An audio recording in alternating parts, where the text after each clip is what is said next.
Annotations on the Eastern practices of internal boxing form and function. The next time you get a chance, look at a skillful Western boxer.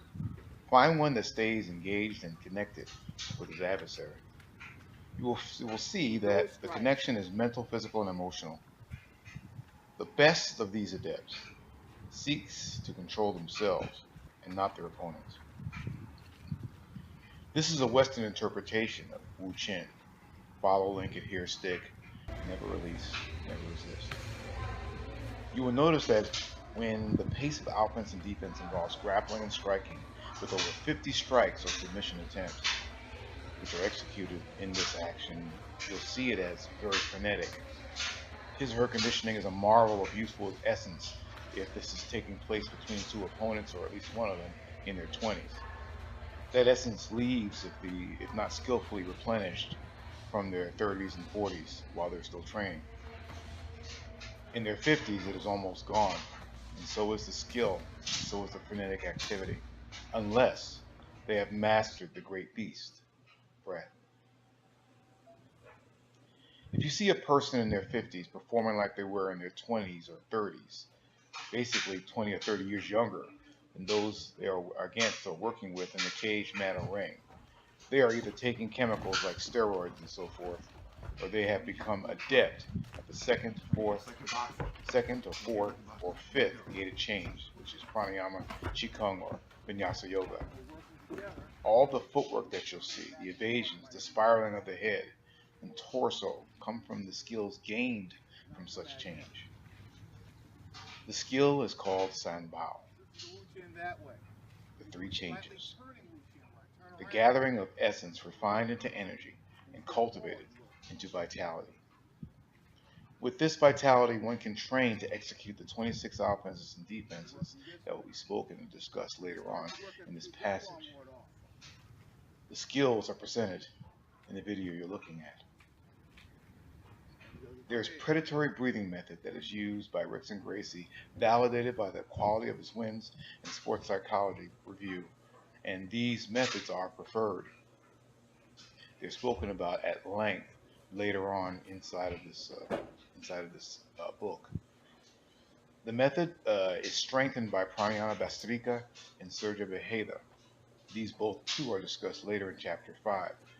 They are very powerful breathing methods that are performed while in seated meditation. When these internal strengthening methods are coupled with the third gated change regimens, the pugilism, there's a great power to be gained. This is especially true if the person then goes on to study Vinyasa Yoga, which is moving by the breath. First beginning a motion, holding a posture with 9 breaths, then moving, then 6 breaths, then moving, then 3 breaths, then moving, from posture to posture. These types of interwoven disciplines, used and processed and broken down to be of benefit to the Western long boxer, will have him moving without tire. They will always be in a position to attack, even in defensive mode. He or she has an amazing footwork, where hands that spiral incoming force towards deflection arrive with feet together. Furthermore, the hands and feet do so while in transitioning from one posture to another, with the breath being the lead of intent, formation of visualization, imagination, manifestation, and then the move, or the submission, the strike, or the evasion, or holding their place, never moving out of the pocket. In either case, there is a seemingly endless flow of defending and offending, with stops of stillness that are almost preternatural. The attacks and the counters are emphasizing pressure on the adversary, whether they are backing up, circling, or coming forward. Now imagine this alchemy-driven movement with an edged weapon, and you got Western long boxing. Even though it looks like we're not pushing on each other. Great emphasis is given to the 6 harmonies of spiraling and footwork.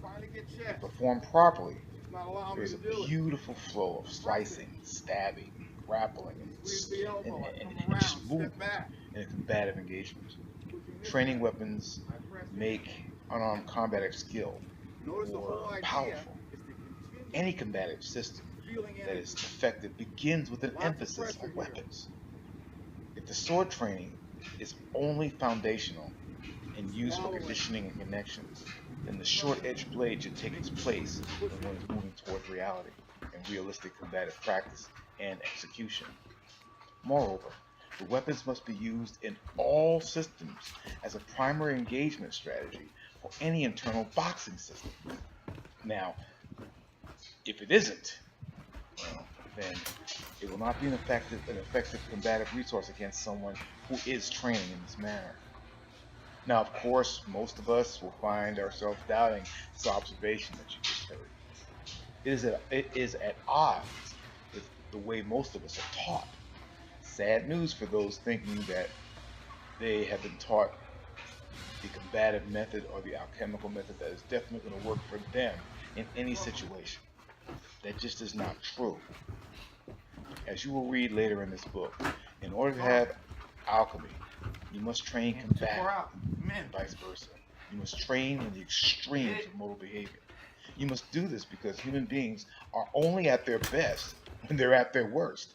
This is a part of all of us, no matter how well we see ourselves. We must train this part of the human condition. We must put it in an environment where training it in the extremes will not harm ourselves or the individuals we're working with, and definitely not those that we love or cared for. If this is done, much progress in attaining competence in the gated change system will be attained. Now, when you listen to what I'm saying in the book, and you listen to what I'm trying to put out there, and you're seeing the videos of the obvious this old guy moving the way he's moving and doing the things he's doing. He's either on drugs, crack, he's either on some kind of chemical or steroids, or he's doing it the way he's saying he's doing it. If I am, you need to listen to what I'm saying, because if we haven't been doing it the way I'm showing you, and I've tried the other ways, well then you're being bamboozled. We're being bamboozled with transmissions of internal martial arts to the West by so-called masters that really don't know what they're doing, because they can't show you what they're doing. They can't prove to you what they're doing. They can't go like a young man. And they can't recover from behind whooping. They can't recover from getting their ass whooped. Not in a reasonable time. And either I'm the discoverer of the greatest find of internal alchemy of the century, or the real deal, the way things really are done, well, they're just not passing it to us. And that's okay, because they worked hard to get that knowledge. We should work hard to get it too.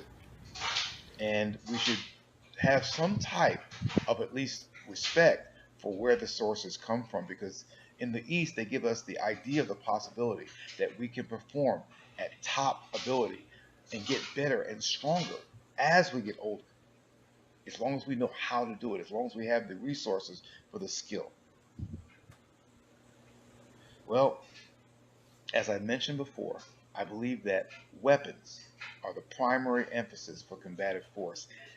Internal boxing masters have been known to be great bodyguards in the East.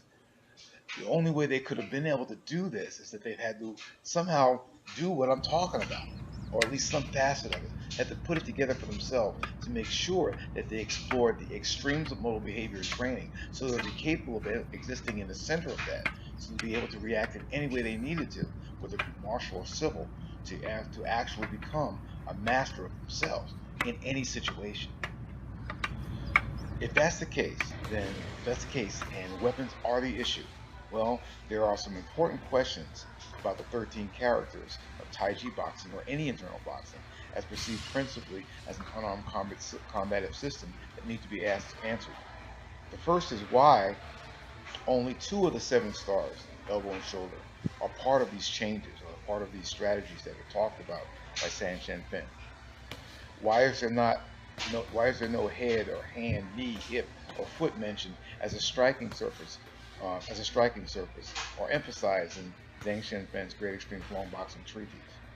The answer is that the treatise is teaching an armed martial arts system. The principal weapon is the sword, or an edged weapon. As all swordsmen know, the shoulder and the elbow are used when infighting with the sword. Using any other part of the body could be very dangerous against a person or opponent that has an edged weapon. Moreover, to use the legs for anything other than prenatal footwork to ensure elusiveness, structure, placement, and initiative would be ill-advised. They would be cut. The feet and hand arriving together in unarmed combat is born from the principle of the foot and the sword, edged weapon, arriving together. Western long boxing goes one further to state that both move together during transitions from one posture to another. The feet moving in a circle and the arms and the blade spiraling represents an essential part of our being. What is within must be reflected from without. The spiraling nature of the helix found in our DNA is a blueprint for how we should move with the sword or edged weapon in any situation, or even unarmed. This nature is found in the connection between the adept and the weapon, the adept and his opponent, the adept and the elements, the adept in earth, and the adept in the heavens. This connection is the foundation for the phrase instruction that describes our stilling and moving expression in internal boxing, given any style. We must be sunken, centered, circular, and rhythmical. The unarmed practice of internal boxing was made for one thing. It was made to use Wu Chin, as mentioned earlier, to follow, link, adhere, stick, never resist, or never release, to negate the advantage of the opponent with a weapon, or to take it away from him. An adept sparring full contact with an opponent with an equal push hand, sticky hand, or free sparring experience, but has significantly less sword or edged weapon conditioning or sparring time, will be outclassed. They just will not have the connections. They won't have the connection of mind, body, and emotion. Their speed, sensitivity, and strength and structure will be superior.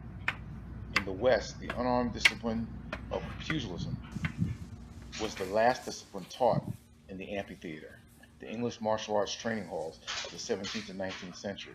Spear, sword, shield, and then boxing. This was the process for a fully skilled warrior to reach their full potential. I dare say that the monks of Wudang and Shaolin were never robbed by unarmed bandits.